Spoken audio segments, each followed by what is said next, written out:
Hello, everyone. Welcome to another episode of the Archival Discourses. I'm very lucky to be joined again by Yiz. How are you, Yiz? I'm doing just fine. Thank you for having me back. I had a great time last time, and I think this will be a great time as well. And also returning a Newsfist. Hey man, how's it going? I am beset with Anglo government remorse. At the moment, it's very strong. I'm trying to see if I can get some medication. Yes, I think we're all about to die of cringe if this carries on. So, Yeah, Definitely. it would be a merciful death at this point. Oh God. Well, the purpose of this stream is not to talk about the current shenanigans facing a certain country in Eastern Europe, but we are going to be talking about British elites regardless, because for the purpose of this stream today, we're going to be discussing an article that the Old Glory Club very kindly published of mine, titled "The New Managerialism: Is Elon Musk's Doge the 20th Century Milner Group?" So what it's all about is, for those who are watching, they may remember that a few weeks ago, in fact, over a month ago now, I discussed the book "The Anglo-American Establishment" with Semyagogue, and which largely deals with the Milner Group, this group of British elites in the from about the late 19th century into the first half of the 20th century, and as an extension of that, Semyagogue made a couple of comparisons with the Milner Group in terms of like what Musk and Doge could be doing, and I thought those were some interesting ideas he said. So I went off and did some further thinking, and I wrote this article because just to get the ideas out there, and so I just wanted to ask the two of you before we dive in to read through it. What were your sort of initial thoughts? Oh, it's a banging article. Much enjoyment. I think there's really something to be said for people listening who haven't read it. Hitman's sort of basic premise is that Musk and the PayPal mafia are sort of setting up a kind of ideological administrative group, which can be compared to the Milner Roundtable group. And I think he's bang on the money. I mean, the real question for me, I guess, is would it be so bad? Like when I was reading the article, I'm like, Musk and the PayPal mafia, could be good, could be horrific. Which side's go? Is it going to be Larry Ellison and the sort of like, we will have a technocratic mother that will watch you always. No one will behave badly because the camera's steely eye will always be upon you. Or will it be sort of like crypto, tech bro, my freedom, MAGA, sort of tech imperialism, which, honestly, like, it sounds a lot better than what we've got now. My take on it is we are going to be ruled by people, because everyone listening to this now, probably, and definitely the three of us here, we are not elites, we are not kings, we are not oligarchs. Someone is going to rule us. But it is up to us to sort of decide how we make our peace with that. And whether it's, the Small Hats or the Rockefeller Foundation or the Bilderberger Group or the Trilateral Commission, there are always going to be rich men with connections who try to shape what's going on for their favor and to make a world pleasing to them. That's just how things are. And looking at the usual suspects that we've had to labor under since post 1945 Nuremberg regime, I don't think that I don't think that Musk and the PayPal mafia guys, I don't see how they could be any fucking worse than what we have had the last 60 years. Surely it has to be better, because at least the things that they seem to care about, while they're not like, blatantly pro-white or anything, they don't like all this gay race communist crap. They don't like the DEI bullshit. And even though Musk is, a crazy transhumanist weirdo that wants to go to Mars more than he loves his own kids, like, that doesn't mean that he's going to do worse than the leaders that we've had, than the shadowy commissions and things that we have had previously ruling over us. So I'm willing to give it a go and see where we end up. But I mean, your article is definitely spot on, Hitman. Like, what your assessment is correct. I just think that I'm okay with it because I'm ready for a change. Yeah. Thank you. And it's funny because you said I think the phrase things can only get better, and I remember the last time that phrase was associated with an elite, and it wasn't great. No, I don't really believe things can only get better. What I mean is things have been so rotten for so long. I'm willing to let some other group of power mad organizers take the reins, because at least on the surface they seem to want to take an axe to the things I want an axe taken to. So that can only be good. So Well, I mean, I'm willing to see where it goes. Yeah, I mean, but plus as well, right? Like something has got to give. There has got to be some kind of change, right? And up till this point, the two choices have basically been communism or communism, Yep, right? yeah, exactly. Fuck white people, or fuck white people. And honestly, or make white people go kill each other in total war. Yeah, so you got three different kinds of kill all whiteys. Exactly, right? And even if Musk is not, well, I mean, I'm not really sure how pro-white Musk is. I mean, he does occasionally come across as very base. You got to remember, his family comes from South Africa and stuff. But even if he's not like that, right?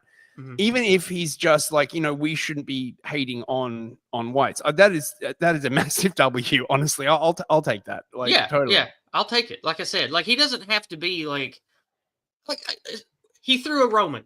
Yay, who cares? he would just be an edgy. I don't think he was signaling to us. I don't think that was a dog whistle. I think that was just autistic man being edgy and pushing buttons. But, we haven't had anybody else willing to do that. Yeah. So and he hates the commies. He certainly does. That recommends that. I mean, like, he might be like this, complete hyper capitalist kind of, slave away in my crypto mines or something. But God, can it be worse than what we're going to? I mean, I don't know. We're going to get it anyway, I guess. Really, And I'm not saying that you should always just be an obedient sheep that does whatever people with power say, but we don't have the resources, the time, the lifespan, the connections, or even the station of birth to be the ones in control. We just aren't. We don't have that. What can we do? We have our voice. We have our words. And I think it was it Yeats that said, "I am poor and have but only my dreams, so tread softly," or something like that. I forget, but yeah. So when you walk, tread softly, for you tread on my dreams. That's so one of my favorite parts of Equilibrium. That was an Equilibrium, right? That's sort of the take that I have as a common person.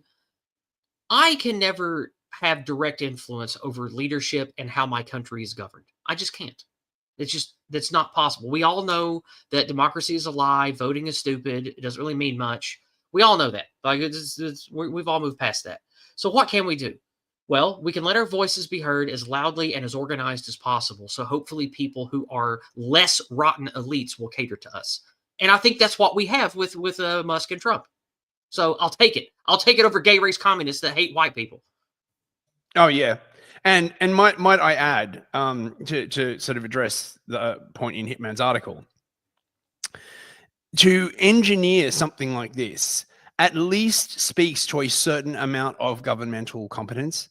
This is why I'm so jealous of America at the moment. Imagine just having like a halfway competent government, right? They don't have to be like geniuses. The current crop that are ruling the EU and its attached satrapies are just, oh my God, words fail me in terms of their stupidity. I oscillate between believing these people must be like the thickest motherfuckers on the earth to believing that this must be some massive schizo plot to just completely destroy their countries. It is absolutely maddening. It certainly does seem like, for whatever reason, whatever drives them, that the people in control of the country of the United Kingdom seem to just be on a bullet train to the destruction of that country for whatever reason. I don't know why. And, this is the thing. It was the UK that produced Cecil Rhodes, that, produced the Milner Group and groups like the Royal Institute for International Affairs.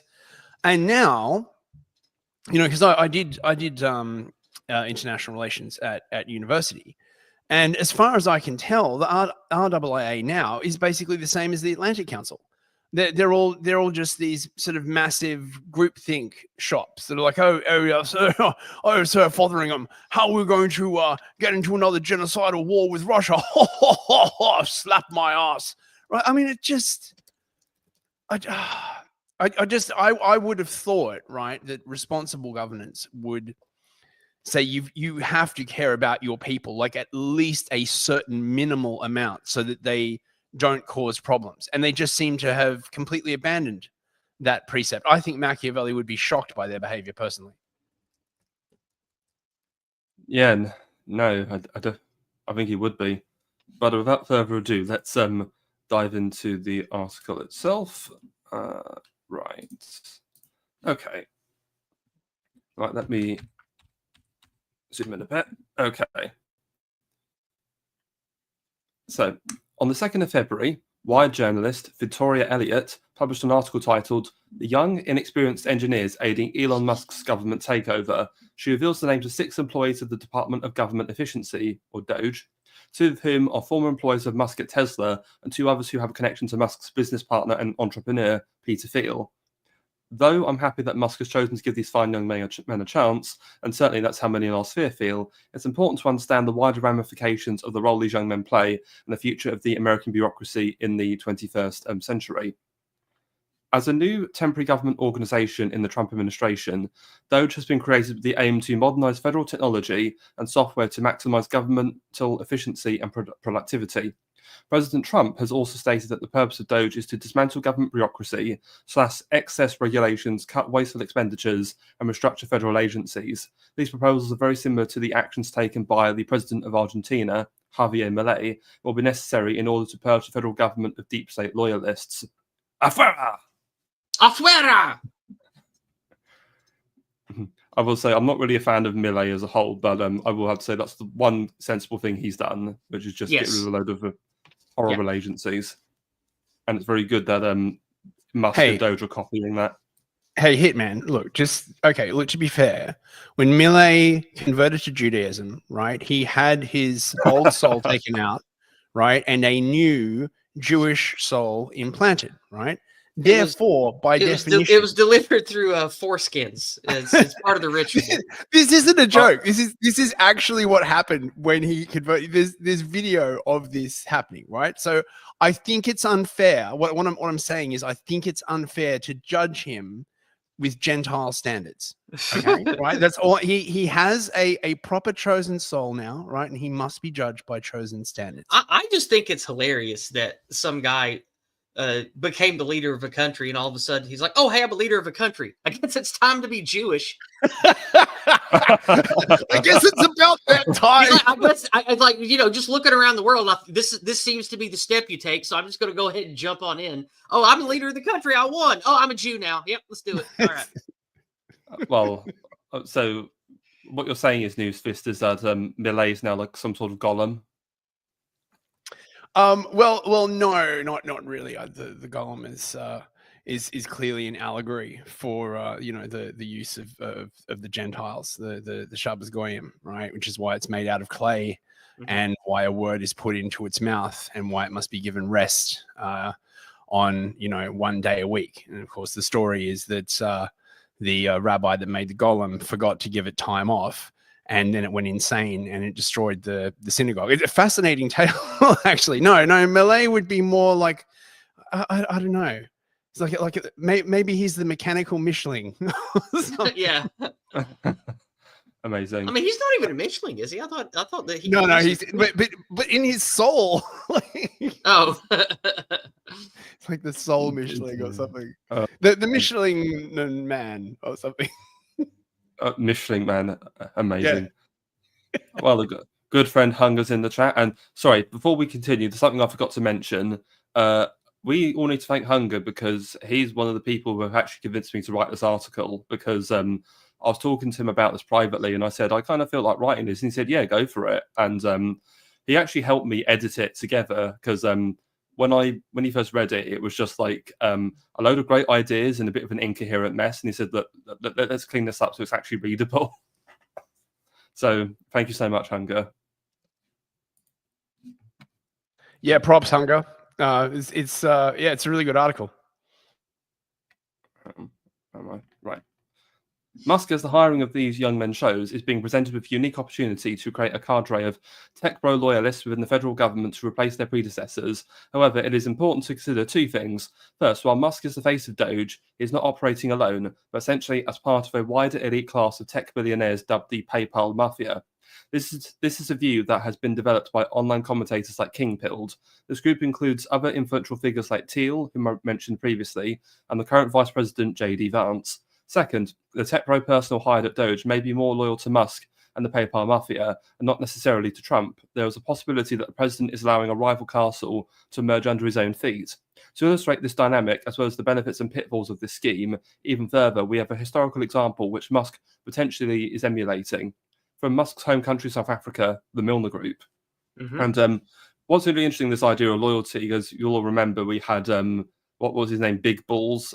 He got he resigned, and then Vance was like, "Oh, come on, he can come back." He said some edgy things in the past, but we shouldn't fire people for that. So again, that's good. It shows loyalty, because in return, he'll reciprocate And that loyalty. and also, again, that shows that Musk and Trump and Vance and the gang are different in a fundamental way from the anti-white cretins and the shitskins who were part of the previous regime, who would dig into someone's history, and if they ever said a no word, they would be blacklisted forever. So like that right there shows a major difference, and in my opinion, an improvement over the previous regime. But it also just shows like a pushing back against this form of power. I wish they do this in the UK, right? Like, I mean, they bitch and they moan about the use of these tactics and the use of this kind of power. But when it comes down to the wire, they just fold every single goddamn time. It is ridiculous. When are they going to turn around and be like, I don't care, right? If he posted a spicy meme. Yeah. I don't care if he said the N-word. I don't care if it's illegal. We're not kicking him out of the party. We're not like firing this guy. You can bugger off, right? Like Right. or in the UK, right? You can send that person to jail. When they get out of jail, they'll still have a job here. They'll still have a position in this political party. They could say that, but they don't. And what's even more interesting is, Big Balls, one of his statements was something Vance, we know, would personally disagree with, and yet he still defended him, which is, I think, really shows to the principle and character. That's a good sign. Yeah. Yeah, well, because Vance is like a proper American. Well, right? Like he seems to really believe that stuff. He does, but some of the I haven't read his book, the Hillbilly book of his, but I've seen some excerpts from it that make me think he's not all he's cracked up to be. But I don't know. Maybe I'm judging him too harshly. I don't know. Well, certainly our leader seems to think he's white trash, quote unquote, and that's why it's justified in him being destroyed or dragged through the mud, so to speak. Mm-hmm. Yeah, I mean, he seems to be doing a pretty good job at the moment. I mean, it's not a high bar to clear. In terms of the political class, like, this is why, I wish and pray for just moderately competent government at this point, right? Like, my the bar is so low. Just don't be Kamala Harris or Justin Trudeau. That's all you have to do. Be better than that. That's a low bar. Yeah, I know. It's insane.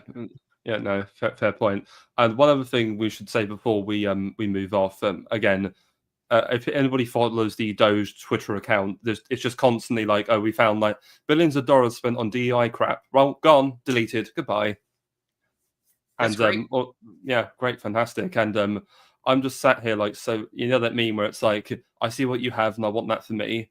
I just want a British version of Doge that will just be installed in day one. It's like searching for cost saving benefits. Delete NHS. Yeah. Yes. But what's really happening, in my opinion, right, is like when Nixon wanted to deal with the communists and the Black Panthers. Okay. Mm-hmm. And he was like, okay, I can't ban the communists outright. It would be too messy, right? What is it that the communists love to do that happened to be illegal? Well, they all smoke weed, right? So Nixon was like, great, bust them for that, right? Same with the Black Panthers, right? They love to do like a lot of heroin. So Nixon's like, right, crack down on that.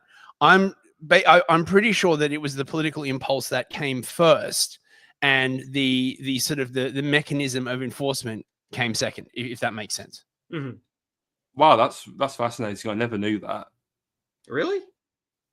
I thought for Well, sure you would know that. Yeah. Yeah. Yeah. I knew the war on drugs. I just didn't realize it started because Nixon wanted to hit them because the doers of the drugs were bloody communists. Yeah. Yeah. Well, Yeah, not just that, basically. it was communists and blacks and Jews. And as we all know, Nixon was not a fan of any of those.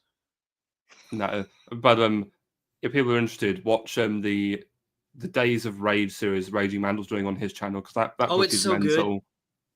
I've been And meaning to yours watch that. truly here has even been present for a few of those streams. I've been invited on to do a few of those with him. It's been fun. Certainly. Right, well, on to the Milner Group proper, the kindergarten. In 1897, Lord Alfred Milner was appointed by the British government as High Commissioner for Southern Africa and Governor of the Cape Colony. He would serve in these positions until 1901, when he would become the governor of the recently conquered Boer republics during the Second Anglo-Boer War. As High Commissioner, Milner patronised a group of young men who became known as Milner's Kindergarten. The goal of these men was to take over the various institutions within South Africa, principally to help the Boers rebuild after the war. However, in reality, their actual aim was to use their positions to gather support for the creation of a federal government for all the South African colonies. They were partially successful. South Africa became a dominion of Great Britain, but as a unitary state and not a federal state which they had desired. A federal state was preferred as it would limit Boer dominance in the country to just two territories of the former Orange River and South African Transvaal republics. A unitary state ensured that the Boers could play a prominent political role since they were still the demographic majority. After 1910, the members of Milner's Kindergarten founded the Round Table Group, which would publish the annual Round Table Journal, a publication they released to argue for a federal restructuring of the British Empire. The Kindergarten supported this because they wanted to ensure strong ties between Britain and her dominions so that they would support her in any future wars.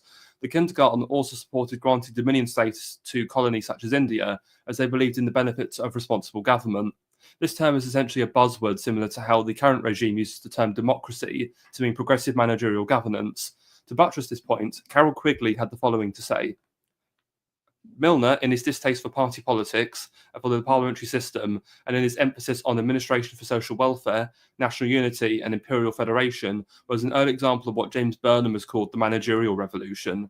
That is, the growth of a group of managers behind the scenes and beyond the control of public opinion, who seek effectively to obtain what they regard as the good for the people.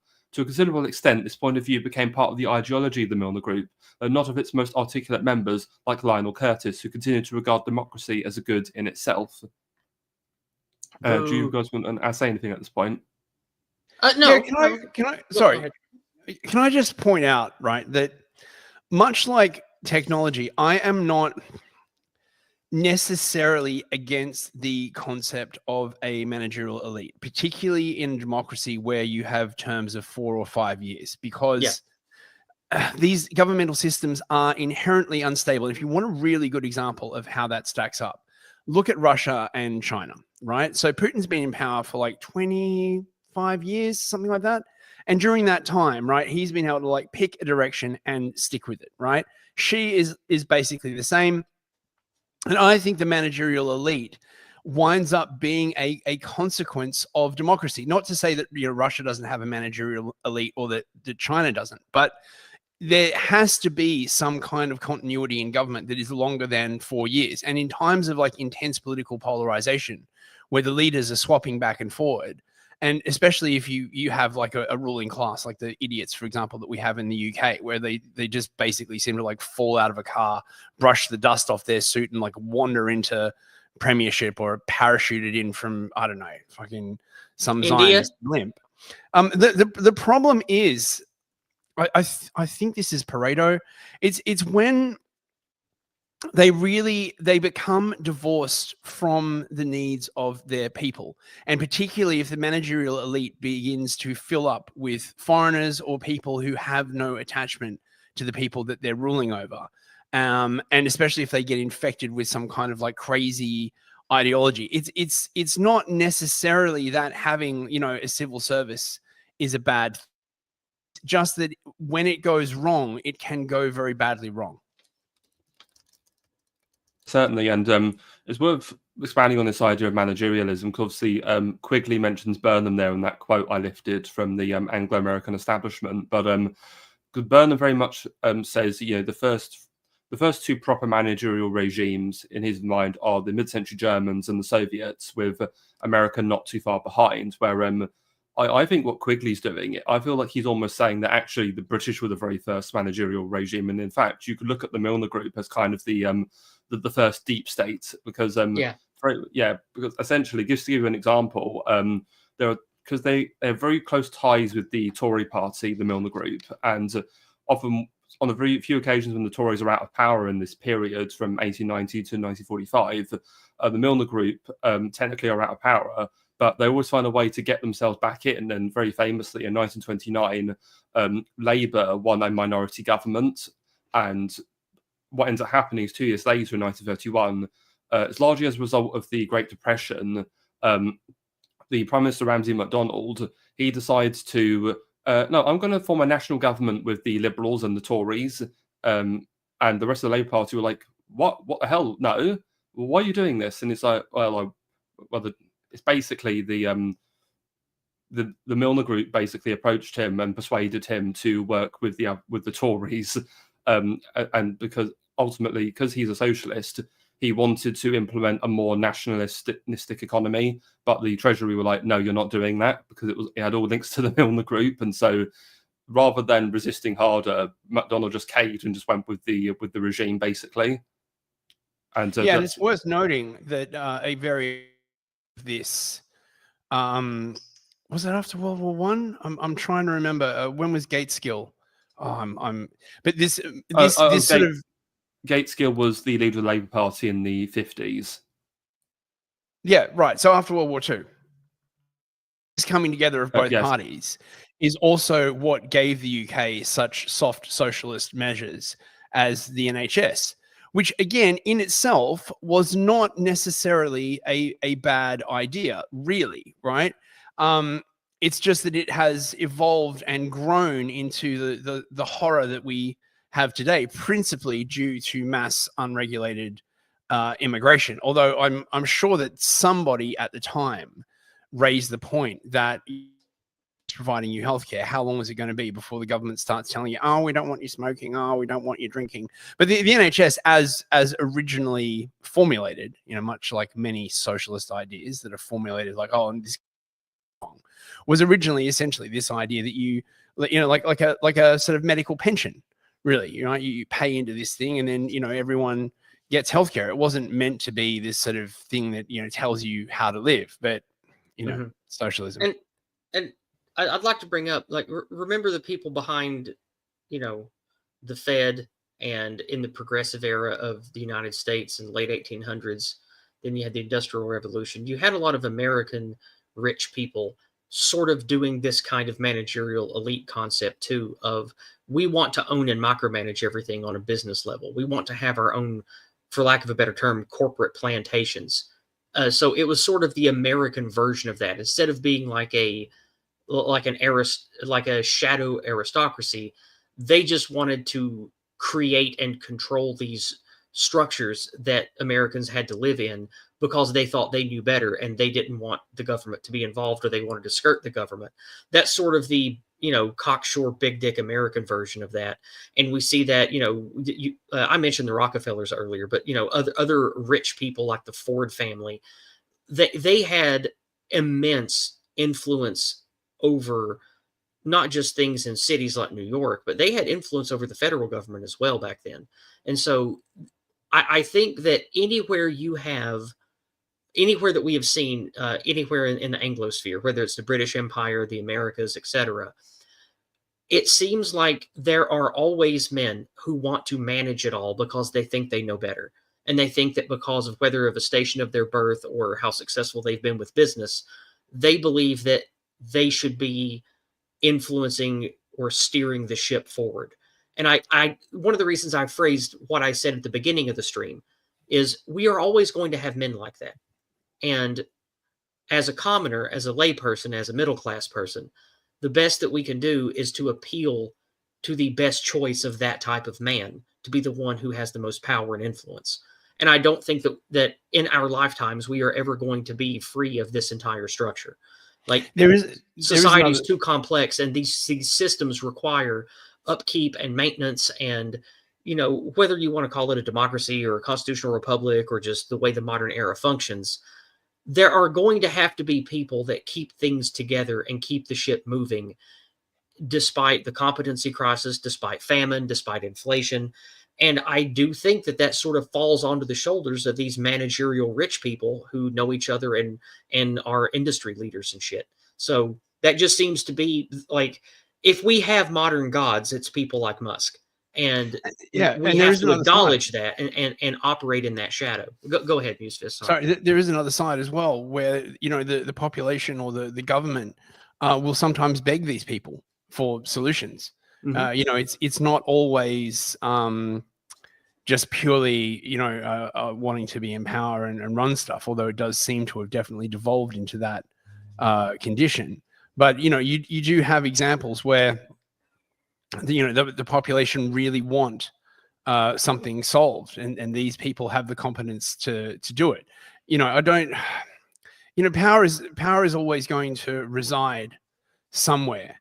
The question is where. If you look at people like Ford and Rockefeller, they just wound up with insane amounts of power. I mean, the Rockefellers are a really incredible rabbit hole if you want to figure out how society got to where it is. No, certainly. And one other thing I just want to bring up is it's important to remember that with the Milner Group, as powerful as they were, it didn't all go according to plan because, as I said there, when South Africa was given independence as Dominion, it was as a unitary state, not a federal union. So there was always a danger, especially with what Musk and Doge are doing, that they've got to be careful because things don't always go to plan. Of course. Now, I'm not saying that we should have blind faith in men like Musk, but it's just, what else can we do? Like, we can talk about it on the internet. We could organize in local communities and try to make our voices heard. But none of us are ever going to have power and influence like that. So the best we can do is to try to find the best option of men like that to court and to try to get to attempt to influence them to do things that are to our liking and are good for us. That's really the best that we can do. I mean, we are basically the dissident intellectual class. Yeah. Really. With the dissident priests, inshallah. And if you want to go by, the elite theory stuff, like the Pareto distribution, the cycling of elites and things, dissident intellectual groups like us, we are important for letting it be known who the best choice of the next cycle of elites will be from the people who have power, like cycling in the upper class. Like, it is important what we do, but we still will be always operating in the shadow of greater men that have more wealth and power than we ever can. So we just have to be observant of that. That's my point that I'm saying. But we also keep ideas alive and develop ideas. Like, ideas are one of those things that, you need to sort of keep them alive until some people come along that can, actually, pick them up and use them. As you said, we don't have power, but, in the future, perhaps someone listening to this stream right now, right? Like, some kiddywink who, 20 years from now will be like, will assume power and will, agree or have absorbed these ideas. I just want to address a comment in the chat from Sure. Michael Hasler. Couldn't you break up managerialism like Teddy Roosevelt? Obviously, yes, he's referring to Roosevelt's trust busting. Newsfish, you mentioned the Rockefellers because very famously in 1912, I believe it was, that was when Rockefeller, the Standard Oil, got trust busted and it was broken up into 5 different companies. And correct. Yes, it's true that obviously Standard Oil were weakened in the short term from that. What's important to remember that managerialism is it's the convergence of public and private. So, okay, you can see Standard Oil as a private company, but ultimately managerialism is all about subserving it all into this big, public-private partnership. So the two work together as part of a network. So you can really see what. And Musk clearly knows that too, because maybe one of the reasons he chose the name X for Twitter is an X is a cross, like a crossroads of different things meeting. Like, Musk he thinks big. And remember, he's Mars man. He wants to go to Mars. How does he get to Mars? He needs money and resources and national support and international support. He wants everything to be funneled into his project so he can at least be a part of it or be at the head of government and private business and his own empire and all these things coming together to make things happen in the way that he wants. That is what men like him do. And so that's sort of that's like the lifeblood of what all this managerialism stuff is. It's these men that want to synthesize, not necessarily unify like a communist, but synthesize the different elements, the different castes, government, business, into a thing that becomes some kind of beast that pleases them, that they can shepherd, that they can steer. And I think that's one of the reasons why Musk is a good example of like a new Rockefeller or a new Ford. Like, he has vision, he has money, he has wealth, he has a plan, and he's good at talking other people of high station into doing his bidding. Can I also just point out that, like, Robert Heinlein was just a science fiction writer, right? Not, incredibly influential, like, for his time. But now, 40, 50 years later, you've got Elon Musk basically channeling Robert Heinlein, trying to go to Mars, right? Which speaks to my earlier point about. And if you look at Heinlein's Libertopia model, it's not racially based. It's service and merit based, which is exactly the kind of shit you hear come out of Musk's mouth all the time. Like, he observes that race is real, clearly, and he knows that there are different ethnic groups, but him and all the other, crazy CivNat, gung-ho, Turbo America people, they really believe in the Heinlein Libertopia model. That's what they espouse. That is their real ideological belief. And just to expand that point but Cecil Rhodes, the man who made the Milner Group possible, really, one of his obsessions is he also wanted to go to space. One of his famous quotes was, "I want to colonize the stars." That's literally what he said. Oh, shit. Okay, well. Yeah. So he's more like Musk than I thought then. Yeah, exactly. Or actually, Musk is more like him. He came first. Yeah, I mean, exactly. Rhodes is a fascinating figure, right? I mean, he had vision, he had balls, he had, say what you want about Rhodes. He actually, he had a plan. You know what I mean?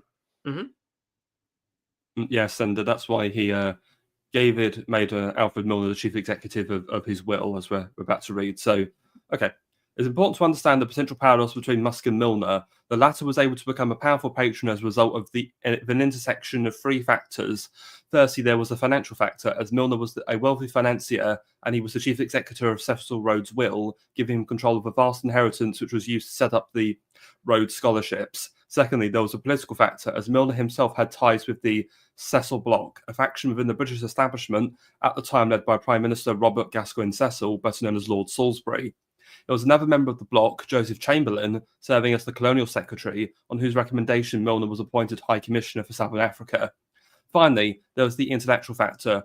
Whilst at Oxford, Milner befriended fellow student and future academic Arnold Toynbee, uncle of the historian Arnold J. Toynbee, who would prove influential to his worldview. We can see that all three of these aforementioned factors are present when we look at Musk. Financially, he's the richest man on earth and a central node in the PayPal mafia club of billionaires. Politically, he has become a staunch ally to President Trump, whose campaign he actively funded and promoted through X. And intellectually, many of his associates in the PayPal mafia, particularly Thiel, have directly cited the ideas of Curtis Yarvin on government. Mm-hmm. One caveat to this thesis is that Musk does not share Milner's well-known skepticism towards electoral politics. Musk, by all appearances, is still at heart a liberal Democrat. He is not as radical as his friend Thiel, who famously said, "Most importantly, I no longer believe that freedom and democracy are compatible," and he would strongly oppose Milner's sympathetic view of socialism. To quote the latter directly, and this is again taken from the Anglo-American establishment, "Not only am I an imperialist of the deepest dye, and imperialism, is out of fashion, but I actually believe in universal military training. I'm unable to join in the hue and cry against socialism. That there's an odious form of socialism, I admit, a socialism which attacks wealth simply because it is wealth and lives on the cultivation of class hatred. But it's not the whole story, most assuredly not. There is a nobler socialism, which so far from springing from envy, hatred, and uncharitableness, is born of genuine sympathy and a lofty and wise conception of what is meant by national life." To summarize, Musk is a self-interested entrepreneur, whilst Milner was a paternalistic aristocrat. And it's very interesting. Can I just point out? So he's talking about National Socialism there. Yeah. Mm-hmm. in a way, yes. I mean, and again, I'm not trying to be funny or edgy here. I mean, look at what China's doing. China's doing a national socialism. Yes. Like exactly. That's what they're doing. Like they made it all the way through the Nazbol vortex And now they've started to emerge, and they're actually doing a national socialism. Yeah. Yeah. And again, like we need to move away from the shadow of World War II and the boogeyman of Mustache Man. And if we are going to take a serious look at all the technologies available, having to manage millions of people's lives, taxes, systems of civics that require ridiculous levels of logistics just to keep running and functioning, it's very difficult to say that should just all be in the hands of the private sector. Like, I know that the libertarians and the ANCAPs out there are like, oh, government's always bad when they're trying to do everything. Yeah, well, I've seen corporations try to handle this stuff, and they poison, they salt the earth, they poison the water, they have horrible corruption of their own problems, but they're just not accountable to the people. They're only accountable to stockholders and board members. So I don't think that a government or a corporation are really that different. It's, are the people doing the thing good? Are the people doing the thing? Do they care about the well-being of the folk they're supposed to represent? If they do, then it's good. If they don't, then it's bad. I don't care if you call that socialism or republicanism. I don't care what we call it. What matters is what we do needs to be for us and our people at every strata. Like, the leadership needs to care about the upper and the middle class, and those people need to care about the people underneath them. And if you care about your ethnos, your race at large, and the direction that all of you are heading together, then it can be good. Doesn't matter what you call it, and it doesn't matter how free market or how controlled it is, as long as it's good and functional for the people involved. That's what I think we should care about. And I think that might be something that he is mentioning here, is there is a different kind of socialism, a kind where the rich and the powerful and those who have time to think and time to apply abstract thought on a massive scale, why should they not do what's good for their lessers? Why should they not apply noblesse oblige in a more modern technical way? Why shouldn't they? And I think that the Germans of the 30s did that. And I think that's what this man here is saying right now. And I don't have a problem with that. Did either of you? No. What? Sorry, go on here, man.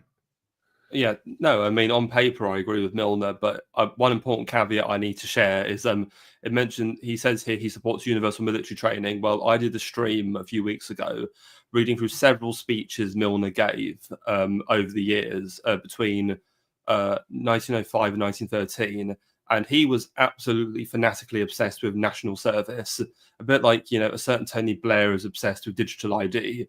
He hammered that point home. He actually was the leader of the National Service League, the main pressure group for national service in Britain. And it was as a result of his efforts that the British government brought in conscription in the middle of World War One. So again, yeah. So Milner wasn't exactly, you know, he may. There's an element of Milner where he's claiming to be, because in his speeches he's all like, oh, we must have national service. This is in the best interest of our people. This will make them healthy and more vigorous and instill a great moral character in them. And it's like, no, you just want white boys to die on your wars, Lord Milner. Yeah, Stop he just wants to sacrifice more white blood for Rothschild gold. Bruh. But look, I think Yiz makes an excellent point. There have got to be some motives higher than the profit motive. Right. The question is, what motive is that? And really, there can't be anything else except the ethnos and or the nation state. Because and religion too. Don't forget that. That's important as well. Sorry? And religion is important too. Well, that's right. Yes, but there needs to be something higher than just material gain that people believe in, and your people, the well-being of your ethnos, your traditions, your ethnic identity, in most cases, is heavily tied to your religious identity as well. So those metaphysical things and those non-material things should be what the people who lead you and guide you are driven by, not just turning a profit and not just trying to get Rothschild gold. Like, they need to care about things. And that's why we need to court and cultivate not just the regular people, but elites who want those things, or at least pretend to want those things. Yeah, exactly. Just one last point before we move on, but you talked about this idea of China being like a kind of form of national socialism. Well, I think to add a bit more nuance to that, the Chinese are very much influenced by the thought of the German economist Friedrich List, who his book, The National System of Political Economy, I highly recommend people read. Imperium Press have an edition which is really good. If you read it, get their version. But this is something I know Pete Q's read and has really. Was he a mid-century German economist? Mid-19th century German economist, not 20th century. Okay. No. So essentially, List is essentially a Machiavellian economist. He just says that money and production and the economy has to be downstream of a nation state and political power. That's basically what he's saying, and that's what the Chinese have internalized. Yeah. Right. Okay. In terms of wider comparisons between the Milner Group and the PayPal Mafia, one point to make is their management of assets under their control. Musk's takeover of X, formerly Twitter, means that the group controls arguably the world's largest and most influential social media platform, allowing them to manage and influence public opinion towards their own ends. By contrast, the Milner Group's control of the Round Table Group, the Royal Institute of International Affairs, Chatham House, and the Times newspaper was employed to influence elite opinion rather than public opinion. I should note this figure here in this group of kindergarten, the guy in the bottom right, this is Jeffrey Dawson. He was the editor of the Times newspaper from 1912 to 1941, with an exception of 3 years from 1990 to 22. So yeah, what immense power he had then. Wow. Yeah, incredible. That this is how much power the Milner Group had, even just as was one man. Because World War I through World War II, he was the editor of one of the most influential papers in the world. That's crazy. Exactly. It's really interesting, the story about that little period where he wasn't there. He basically, 1919, fell out with the proprietor, but the proprietor died a couple of years later, and another member of the Milner Group, Lord Waldorf Astor, quickly rushed in and became the new owner, and then reappointed Dawson's position. So it just shows you how much the importance of ownership in these things. Hey, the world runs on nepotism, man. No way around it. Exactly. Another significant comparison is the high levels of education and achievement in both groups.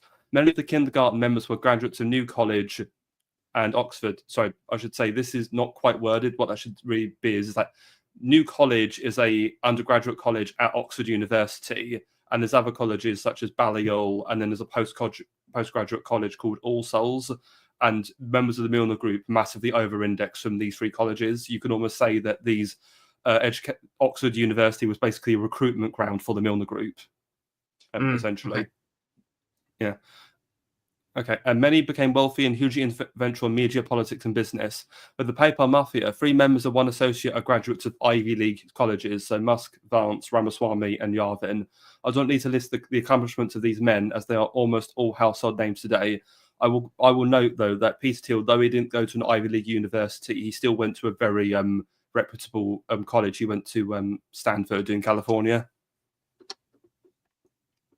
Right, so next section, our new managers.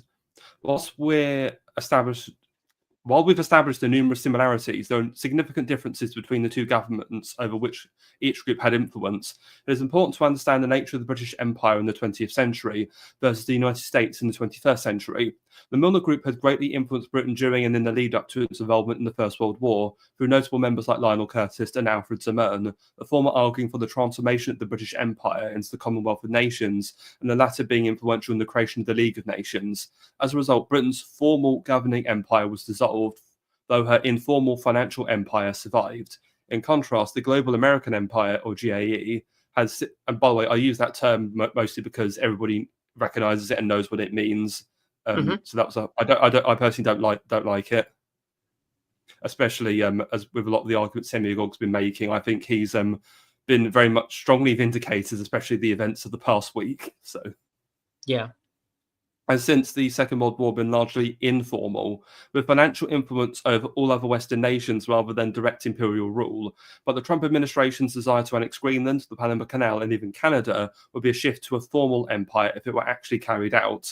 Musk's kindergarten, after it's done cutting out waste and DEI from within the federal government, got in its members to these new imperial provinces to work on integrating them. This would be similar in fashion to the Milner Group, who then sent their members to the Dominions to agitate for imperial federation.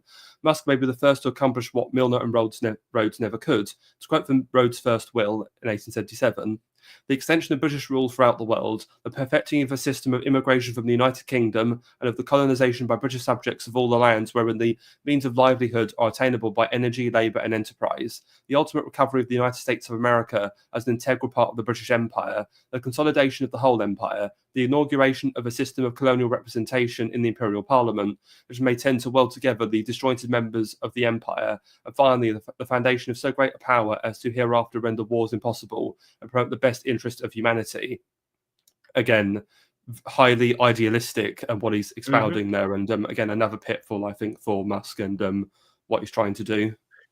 Yeah, this whole render wars impossible was a very, very big theme in the latter half of the 19th and early 20th centuries. And I have come to have a very pessimistic view on this, that the abolition of war is impossible, and that many of the devices dreamed up in order to try and make it impossible, in fact, make it worse. I agree. A bit like central banking. Is designed for financial stability, but it actually creates a cure that is worse than the disease. The League of Nations is a classic example of the folly of believing. And I think really the most stable configuration, and I think we are about to move into this, is the spheres of influence, balance of power system, right? This idea of ruling groups like the League of Nations, because in case listeners aren't aware, the whole point of the League of Nations originally was that everyone was going to disarm. It was supposed to create peace in Europe. But what actually wound up happening was you had like 5 people armed sitting around a poker table, and everyone's like, oh yes, we should disarm. Well, it was basically a gentlemanly Mexican standoff. Basically, yes. It's like, oh, well, you go first. You're like, no, I'm not going to give up my guns first. You go first, right? Which, in my opinion, just belies the fundamental point, which is one of the things that I like about the Americans, is don't give up your guns. Yeah, right? Absolutely. Like I'm very much in the Heinlein camp of everyone who is intelligent and cares about living and cares about his way of life should be as armed as possible and as educated in tools of war and self-defense as possible. And that leads to peace. Having a bunch of simpletons that know nothing about conflict and know nothing about combat or the responsibility of having life-ending tools, those people are going to make horrible demands. They are going to be idiots, and they are going to create a demand for people who want total war. However, when you have people like Appalachians who understand life and death and tools of war and all of the things that we are taught from childhood, we don't want war because we know what that means. We know that means 2 out of 3 men in our family aren't coming home. We know that means our family bloodline is probably ending when that happens. And we don't want that. We want to do everything we can to prevent that. And I think the more you engender that mindset, the more peace you have. So peace through guns, peace through armament. I'm very much in that camp of thought. Yeah, I think paradoxically, those who don't understand weapons actually wind up being the most bloodthirsty.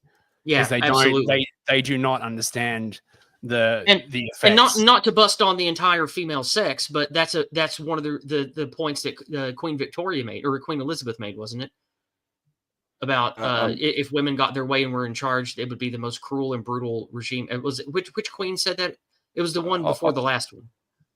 Was it Victoria? Oh, yeah, Victoria. Elizabeth was the last one. Elizabeth was. I get those confused because I don't live in Britain. I forget. But again, that's another reason why I think men should be in this realm of leadership, not women, because men have that intrinsic genetic drive to understand competitive violence and competitive conflict in a healthy masculine way that almost doesn't exist at all in most females. And it also, I'd like to point out, most men are not cut out for this either. That's why most men are not leaders of this nature. But this is why I think we need strong men who understand conflict, competition, and warfare to be our leaders, because those are the ones who are most likely to keep us from open conflict and total war, because they understand how awful it is and what you have to give up to do it. No, certainly. And you mentioned Heinlein, but another famous quote of his I love is, an armed society is a polite society. Yes. Yeah. Yeah. And I mean, again, I am 100% in that camp of thought. Like, if every man, woman, and child is raised like people are here in my little mountain holler, like every young boy and girl gets taught to hunt, taught to fish. We understand farming and gardening. We understand how to clean guns, how to fix things that we have to have for living, like tractors and shit. Like, the people here are still masculine and feminine along the lines of sex, but we all get taught the basics of life and death and gardening, the cycle of life. Some things have to die so other things can live. And when you're raised that way, you have a more precious, wholesome view of what life is and why death and suffering is so bad. But city folk and shit libs and communists and people, they don't understand that. They don't have that life experience. So they're like, oh, well, I want this system to change, and I don't care if 200,000 people have to bleed to death on a battlefield to get it. Yeah. Mm-hmm. Right. After a first wave of annexations, perhaps this newly rejuvenated America could possibly absorb the rest of the Anglosphere countries rejecting their globalist tyrants. The desire expressed in Rhodesville would be accomplished, though we had intended for it to be Britain at the centre and not the periphery. Britain and Canada as the 52nd and 53rd states, more improbable things have happened. I will say, of all the speculations I make in this article, I think this is the least likely thing to happen, though at this point, considering the insane the sane elements in the British government at this point, just please annex us, please. Save us from ourselves. Right, conclusion. Musk is in a good but precarious position to create his own little kindergarten of loyal managerial technocrats, as seen by the men recently exposed by Wired. He has the necessary financial, political, and intellectual capital to make it happen. The long-term question is whether such a new elite would help or hinder the MAGA project. Musk is ultimately tied to Team Trump and his agenda. If Vice President Vance or another politician in the PayPal mafia doesn't win a future presidential election, then the tech bros' influence will be greatly diminished. This happened several times to the Milner Group itself, most notably after the Liberal landslide of 1906, which evicted Balfour's Tory government, and the Labour landslide of 1945, which kicked Churchill to the curb. He will need to combat skillfully and remove the previous bureaucrats in order to install his own within these positions, and these men may be ultimately more loyal to Musk than to Trump, especially if there's a falling out between the two. Still, Trump is officially up for his last term, and the fresh blood Elon is injecting could have a long career ahead of them in government. A future Vance administration may have to choose between serving the interests of MAGA or serving the interests of the PayPal mafia.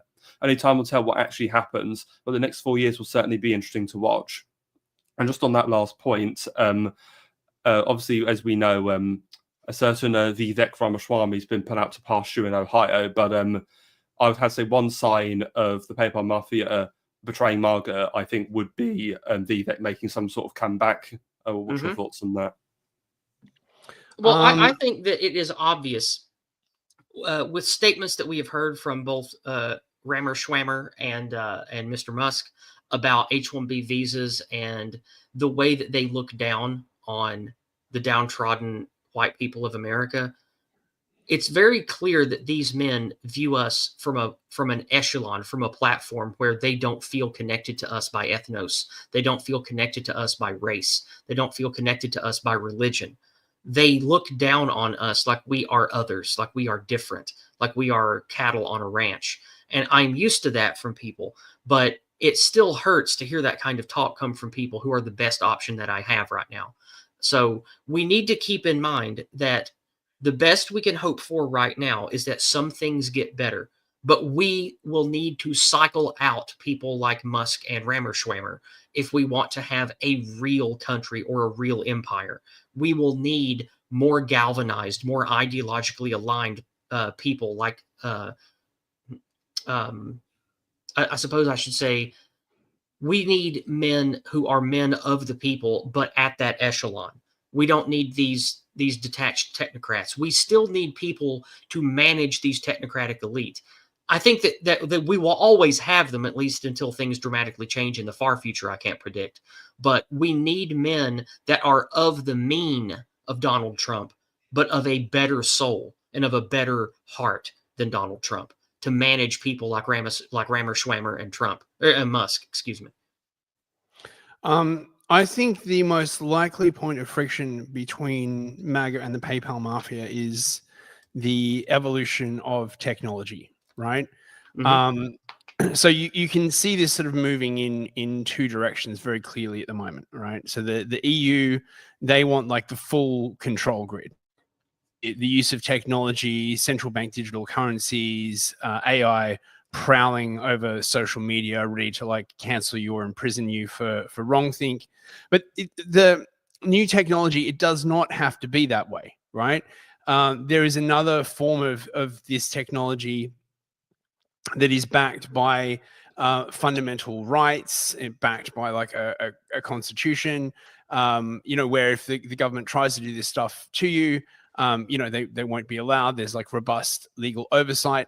It's all about, what principles they're sort of trying to forward, right? So Larry Ellison, for example, he seems to be very much in the sort of the EU vein, right? He wants the full control grid, watching you as you sleep. But there's no reason why that has to happen. People are so used to this idea that technology just advances by itself, like this sort of like malignant growth. But that's not true, right? Governments pick and choose which technologies they favor. They pick and choose which systems they wish to implement, and they pick that based upon their ideological underpinnings. So if the PayPal mafia, if a considerable part of it suddenly decides, actually, we want to be like the EU, or we want to be like China, that will cause very serious friction with MAGA. But at least for the moment, it seems that people like Zuckerberg and stuff, honestly, obviously I can't know what's in Zuckerberg's head, but it wouldn't surprise me if a fair number of the tech bros saw what happened with COVID, and they saw what happened with USA, and they were like, okay, this can clearly go very, very wrong if we don't back this by, yes, technology, but also you've got to be like free to express yourself. Crypto is actually a really good sort of yardstick of this, because something like Bitcoin, it's not centrally controlled, right? It's a bit like, and some governments, of course, they hate it because just anything that isn't centrally controlled, they just despise on principle. But any government that is like, do your crypto, right? Like, do your thing.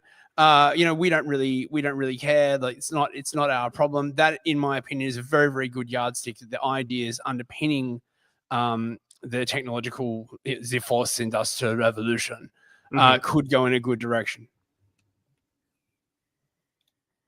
No, thank you. And yes, well, what's also interesting is this idea of technology. But one thing I just go to is Joseph Schumpeter's idea of creative destruction, that these new technologies could lead to a lot of unemployment, and that's not good. I mean, one point I think AA did make about the downside of what they're doing with Doge is that they are firing like a lot of people, and that optically may not look very good, because you're making more unemployment and you're going to create a lot of resentment in some aspects. But that will especially happen if they bring in a lot of new technology in various industries, which that lays a lot of people off. So that is something to worry about too. Yeah, but there are also new opportunities for employment opening up as well. But the thing is, to be fair about all the government workers that they're firing, most of them hate the current administration anyway, right? It's not like, and they hate Americans. So yes, and they just hate the idea of America, and they hate the idea of decentralization, right? Like, they are all in for the managerial elite. They are all in on this idea that the people can't be trusted to look after themselves. Everyone has to be surveilled. And as I said, you're seeing the sort of extreme version of this in Europe, where they just basically say it openly, right? We can't trust people to do the right thing. And I think the abandonment of religion is a big part of this. Yes. Because there is no internalized moral framework, right? There is no if you look at the Marxist, if you look again to I hate to beat this horse again, but if you look at the writings of the Marxist Jews of the Frankfurt School in the early 1900s, the main two things they wanted to destroy, the chain links they wanted to break in civilization, was the family bond and religion. Because if you remove things from the table that mean more to people than hedonistic pleasure and money, then you can control everyone with hedonistic pleasure and money, which was the entire goal all along with all this communist Marxist bullshit. And so That's why I think if we can influence and get people like Musk and Trump and then better versions of them eventually who care more and more about real things, family, community, well-being, folk, religion, and that is the driving impetus of the men who want to become great to lead us, that is what will take us in a better direction, because that's what's been stripped from everything in the last 150 years of managerialism. Yeah, yeah. And it's destroyed the high trust society. Mass immigration, of course, has had a big part in this by like just, you know, sort of shredding the community. I mean, you can see the end state of that in a city like London. And it's just terrible, right? Like nobody talks to each other, nobody trusts each other. It's kind of like the worst urban hellscape, sort of psychologically, that you can possibly imagine. There is just no unity. And then because there is no unity, these weird synthetic forms, these weird synthetic political formulas, like, you know, wind up rising up, which always lead back to the same thing, that the government must, you know, see and control literally everything, because there is no impetus or desire for people to control themselves or to look after their neighbor. Yeah. Like out here where I live, it's a night and day difference where I live and when I go to visit places for conferences like in Washington, D.C., Nashville, Memphis, Atlanta, Georgia. And racial demographics aside, it is a stark difference to go to a place where in a big city, there are no communities, there's no high trust, most people aren't armed, most people have no connection to anyone who lives around them, and most people are transient. In a place like that, I feel completely unsafe. I am always on edge. I am always paranoid because no one around me walks, talks, or acts like it is safe. Everyone acts like they have to stay on guard all the time because they don't know anyone and everyone's a stranger and no one shares anything real. Out here where I live, though, even though I know, unlike in the city, everyone is armed to the teeth and keeps loaded weapons on them in their cars, in the lobbies of their houses, not lobbies, in the entrance to their houses. I'm not scared at all because the people here are aligned by ethnos. It's like 97.1% white here, and most of those are heritage Americans. Everyone here is raised in gun culture. Everyone knows how to safely and responsibly use firearms. They know that why we all stay armed. Everyone respects everyone else's property barriers and boundaries. And I know that I could go walking anywhere within 20 miles of where I live in the middle of the night, completely unarmed, and I would be entirely safe, except for a stray wild predator or something. Like, and you can't say that outside of a place that isn't aligned on the lines that I talked about. You have tradition, you have family, you have community, you have ethnos, and you have religion. When those things come together, you have a beautiful, wonderful society, safety, trust, and a capability to have large families that can invest themselves back into that wonderful community to keep it going. But this modern managerial hellscape destroys that. It removes all the necessary elements of that. And so, not to sound Uncle Ted pilled here or anything, but if we are going into a future of hyper technology, we have to have men to lead us that understand these very basic building blocks of why we had good things in the first place. And so at least someone like Musk, who has children and who is from South Africa, even if he's kind of a libtard and leans left on some things, and even though his family was against apartheid, he at least understands some very basic fundamentals of what makes things good. And we hear this come out of Musk's mouth sometimes. He's not interested in the things that merely sound good. He's interested in pursuing the things which are good. And that is, in my opinion, a huge distinction between him and the other managerial elites. And I pray that that's true coming out of his mouth. So that's another thing that we need to acknowledge here is if we have elites that are all up into the techno stuff and the techno bros and the cryptocurrency and taking us into a technological future, blah, blah, blah, we need to make sure that those guys at least understand the most important things, like all the stuff I just went over. They need to understand where all of that good stuff comes from and why it comes from that stuff. And I think people like Tucker Carlson understand it. I think people like Donald Trump Jr. and Barron Trump understand that. I think J.D. Vance understands that, coming from West Virginia. I think Elon Musk understands that. So, again, these aren't necessarily all our guys, and they don't agree with us on how things definitely should be in the end, but it's a step in the right direction. So what do you guys have to say about all of that? Do you think... I don't know. Yes, sounds like fascism to me. Well, then let's do a fascism. You know, as the current running definition of you know, anything resulting in a stable society is basically fascism. Anything resulting in white people being safe and healthy is fascism. Yeah.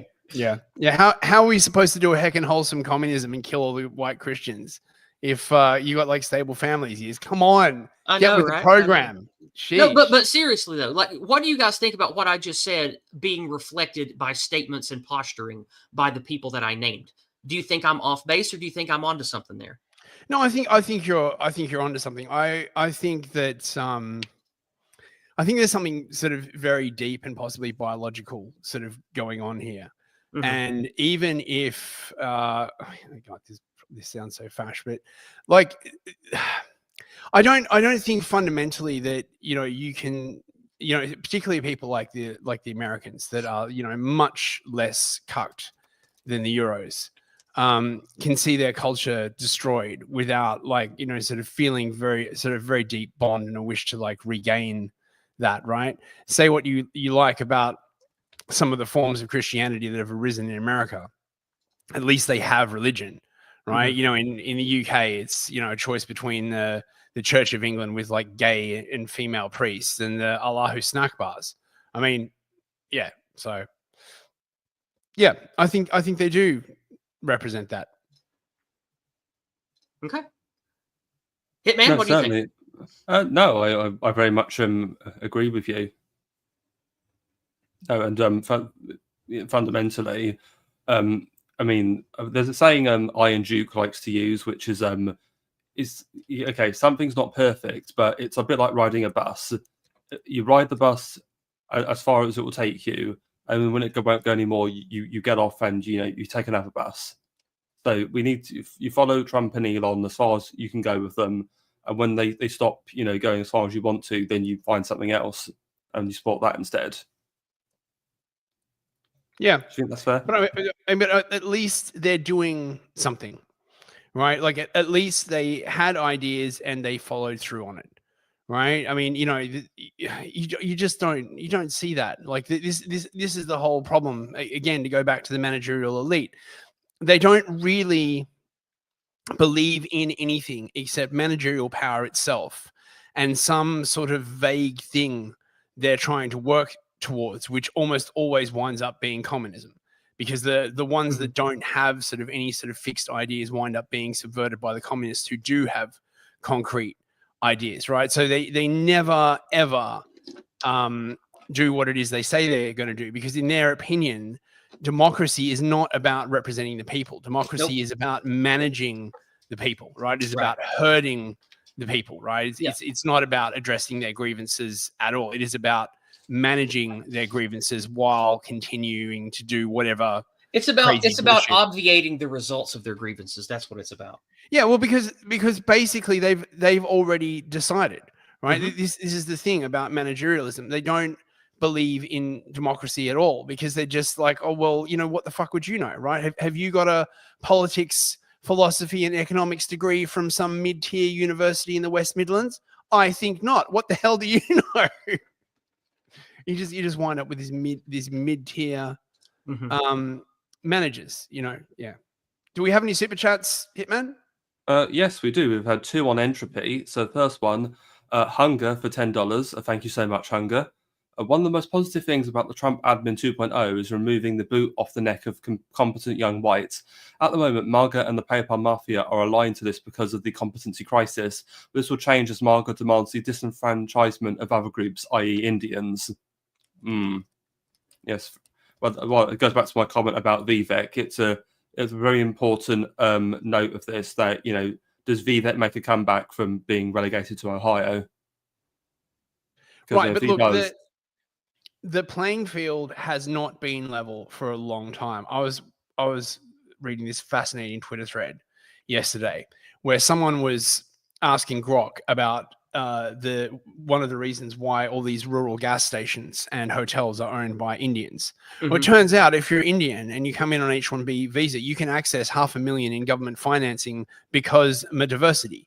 Yep. Right. So there is not a level playing field, and until these sort of mechanisms, these funding mechanisms, are whittled out and disabled, it is in fact impossible to actually say what meritocracy is. It's not. It's not a meritocracy if you're giving entire classes and groups of people access to millions of funding per person that the heritage Americans don't have. Yeah, it became even worse during the Obama administration. But I took a business course, I think in 2001 or 2002.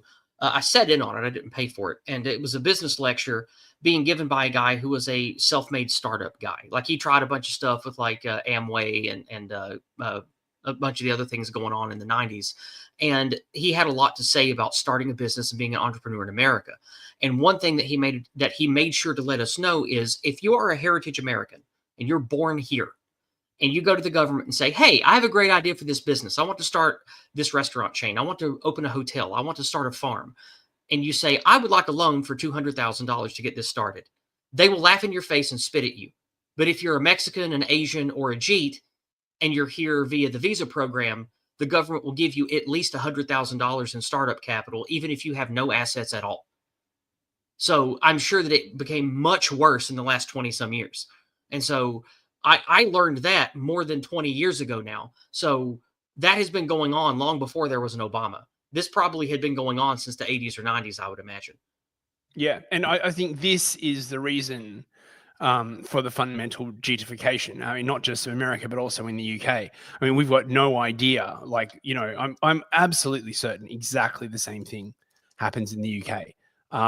But no one wants to talk about it because, you know, why would you tell the whites? You know, all they're going to do is get pissed off, right? And you want to like buy the business and hand it off to your cousin Omar, bring in another, you know, 10 kids. And that's one of the reasons we have so many Patels. Is Patel is the surname that means, I think, hotel owner or tavern keep or something like that in Hindi or whatever the fuck language they speak. And that's why we have so many Patels here.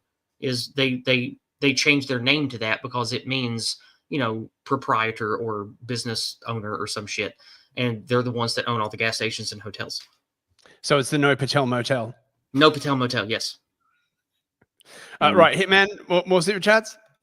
Well, before we read the other super chat, I just want to quickly add to what you were saying regarding this, because ultimately, you know, we all think it's meritocracy, but no, what really matters is patronage. And we see that with the Milner Group, you know, they're giving out all those various Rhodes scholarships, Rhodes letting Milner have control of his financial estate.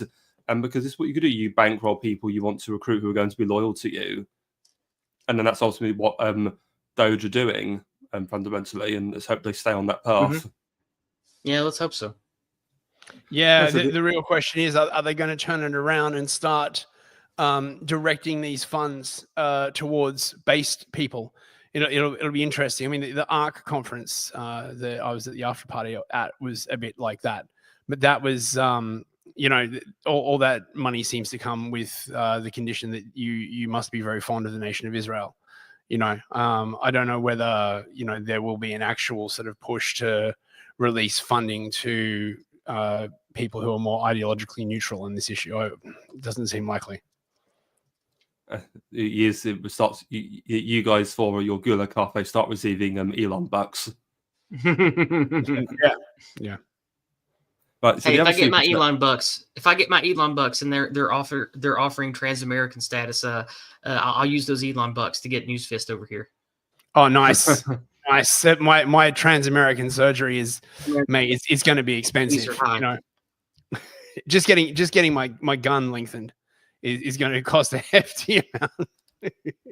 Not to mention my cuckectomy. You know, so many procedures. Yeah, the other super chat we had on Entropy was $50 from Nami El Carson. Thank you so much, Nami. Oh, wow! Wishing everyone a blessed and meaningful Lent. Oh, thank you so much. Especially, yeah, I'm not a Christian, so I didn't really know it was Lent. So if you're a Christian, then have a great Lent. Yep, yeah, it is Lent indeed. My mother is eating fish because of Lent. Oh, interesting. Well, thank you so much for the generous super chats. One last thing I want to do is I just want to go through some of the comments I actually got on this article because first one. So, in a sense, Doge is the anti-Milner Group. Doge's goal is to dismantle the globalist managerial system that grew out of the seeds the Milner Group planted. I do agree with him to an extent. I have much greater hopes that Doge is going to do good things for America and the West than the Milner Group ever did. Yeah, like that is a good point. But like we spoke about earlier, it doesn't really matter what you call the organized elites who govern you. You know, that is a type of managerial something. It doesn't have to be the ugly negative kind. Like I view civic technology like I do other technologies. Technology itself is neutral. It's how it's used and by whom it's used that make it good or evil. If you have a managerial system that loves and cares about their people first and has some kind of positive moral concept of religion that is linked to the people they're supposed to govern, and they used a managerial system for those goals, well, then that would be that technology being used for good, especially if the results are actually functional. So, you know, I don't know, like I don't really care about labels and words as much on these things. Like I don't care if we're called capitalist or liberal or conservative or whatever. I just care about doing good and the things being good for all of us, for the folk being uplifted and keeping hostile outsiders out and predatory business practices to a minimum. That's what I care about. And if Ben will lead us along those lines, I'm happy. I don't really care what we call it or what structure it takes. Yeah, based. Yeah, I agree. Yeah, then we have a lovely comment you made, Years. Excellent article, Hitman. We can learn a lot from South Africa and not just the current plight. Thanks to the great guys at the OGC for finding the best authors for your Substack. Keep winning, gentlemen. Well, thank you so much. Well, you're welcome. Right, next comment. Henry Solis Spiritus. I think I'm saying that right. Gotta love the suits. MAGA has no coherent identity unless sick of this open society shit counts. This is myth-making time. There are spirits, entities, and beings still unseen that have yet to be heard from, and without a doubt, they will be. I am patient. I am waiting for their voice. Their counsel from the expanding cosmos is eagerly awaited. I hope we can listen. I'm not terrified, at least here in the beginning. Of course, if Wotan and the Shield Maidens wake up, clarity might arrive quickly in the form of hallucinating berserkers. A bit of an esoteric comment here, but I think this guy concurs with what I'm saying. Yeah. I hope that we see more positive expressions of pre-Christian European religion pop up. I like those, and I hope that one day Christians and pagan bros can find some type of symbiosis, because I don't think that every faith, spiritual, and religious expression of our people can be contained within what we know as Christianity. But I do think that Christianity as we know it is a creation of the European man. So I don't want to see one destroyed. I would like to see both of them uplifted and get along somehow. I hope that happens. And the last comment, the Great Power Policy Journal. Your second point is more accurate. Doge and Musk are serving themselves. Musk's next target is the NRO. He wants to replace government control with his own contracts. I hate to burst the Elon boosters' bubbles, but the state is eternal. The mission of the state will remain. For each federal employee laid off, a private contractor will be hired to do that work for 3 times the cost. The demands of the state do not disappear. Just because you shut down an agency or fire a civil servant, you would think our sphere would see this from a mile away. We're the ones who understand how NGOs perform state missions sans a state agency. Bannon was right to insult these nerds during the H1B debate, but we know President Vance if this continues. So this guy's a bit more of a bummer. I don't want to speak ill of this person, but I don't think that he's very smart. Especially this second paragraph here, where he says the mission of the state will remain. Each federal employee laid off, a private contractor will be hired. No, that's stupid if you think about it. Most of this government bloat bureaucratic job, they're not doing anything anyway. You're not going to hire a private contractor for 3 times the cost to come sit in a chair for 6 hours a day and play around on Twitter and Facebook and shit. Like, no. That's just, and also when it comes to military intelligence, the Pentagon, the FBI, the CIA, those are all things we can live without in a much more narrower, focused, competent way. Like, you don't have to replace all of these people that Doge is giving the axe to. That's a very low IQ, ignorant statement, in my opinion. Yeah, now, and some of those missions are being explicitly axed. Like all the people that were basically involved in overthrowing governments for Globo Homo, that were involved in setting up censorship organizations and organizations that were frankly just basically set up to rip money off from the American taxpayer, of which there were many. They will not be missed, and they will not be hiring contractors to do that 3 times the price. No. Yeah. And I do think that this person makes a good point that we shouldn't put our faith in men like Musk. I don't think we should, but we should not let the good get in the way of the or perfect get in the way of the good. I think that if you're going to hold this purity test to every single elite or person that comes along, you're just going to sabotage a positive step on our way to what we actually want. Now, again, you guys know that I'm not like a diehard MAGA person, or like, I think Trump and Musk are just awesome, perfect dudes or anything. I certainly don't. But I do like what they've been doing for the most part. There are some things they've done and said that I certainly don't like. But when you look at their actions, behaviors, and what they're accomplishing, like as a whole, well, it seems to be more on the good side than on the bad side, don't you think? No, absolutely. And again, this idea of Elon hiring all these private contractors, well, ultimately that's a form of patronage. If you do a good job, I'm going to patronize and give you work. Mhm. I'm not, as you said, we're not just like paying some middle-aged Karen to just sit on her ass all day and scroll through Facebook. And if you want the last part of his comment here, this might be a Bannon bro, and Bannon bros are often sort of low IQ populist types, and I don't think someone like that would be commenting on this article. But perhaps the Bannon drop it doesn't mean anything, because yes, Bannon was right to insult the nerds during the H-1B debate, but when he says you would think our sphere would see this from a mile away, I don't really know what he's getting at there. Our sphere does see this. Like, we're talking about this on a stream right now. We write articles about it on our Substacks. We're not like diehard MAGA idiots that think, oh yeah, Musk should just take over everything and Doge will make everything perfect now that they gave the axe to US AIDS. No, we don't think that. So again, I don't understand the tone of this guy's comment. It's all over the place and it seems kind of low IQ to me. I wonder if he got me confused with like Martin or something. Well, any final comments before we wrap up? No, I don't think so. No, I said everything I wanted to say. I think that all the thoughts that I had have been well expressed, and I enjoyed the back and forth and talking about this particular topic with you, Hitman. You run a very tight, good stream. So my only last question would be, is there anything you have to ask of me or any final thing that comes to mind you'd like to talk about with me before we get out of here? No, I think we've properly read through the article and exhausted all of our thoughts and done a good back and forth. So go ahead with any shillings you want to do.